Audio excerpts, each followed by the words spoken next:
Hello, আমি Soumik Dasgupta from team Daku. ID create হয়ে গেছে বিজনেসে, ফার্স্ট মিটিং অ্যাটেন্ড করে নিয়েছেন, বুঝতে পেরেছেন এই বিজনেস থেকে আপনি আপনার সব রকম স্বপ্ন পূরণ করতে পারবেন। এইবার কি করবেন?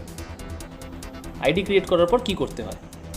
প্রথম নিজের বাড়িতে যা যা লাগবে তার একটা লিস্ট বানিয়ে এই কোম্পানি থেকে অর্ডার দিন, প্রোডাক্টটা ব্যবহার করুন, দেখুন প্রোডাক্টের কোয়ালিটি কীরকম, ভালো না খারাপ।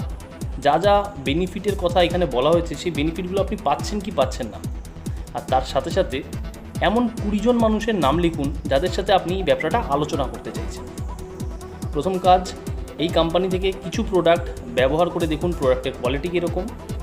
দ্বিতীয়, 20 জন মানুষের নাম লিখুন যাদেরকে আপনি চেনেন, যারা আপনাকে চেনে, যারা সকালবেলা উঠে দাঁত মাজে, যারা ডিটারজেন্ট পাউডার দিয়ে কাপড় কাচতে চায়, যারা শ্যাম্পু মাখে চুলে, যারা শরীর সুস্থ রেখে কিছু টাকা রোজগার করতে চায়। এরকম 20 জন মানুষের নাম লিখুন আর তাদের সাথে এই ব্যবসাটার পরিচয় করান। প্রথম দুটো কাজ, নিজে প্রোডাক্ট ব্যবহার করুন আর 20 জনের নাম লিখুন যাদের সাথে এই ব্যবসাটার আপনি পরিচয় করাতে চাইছেন। Thank you.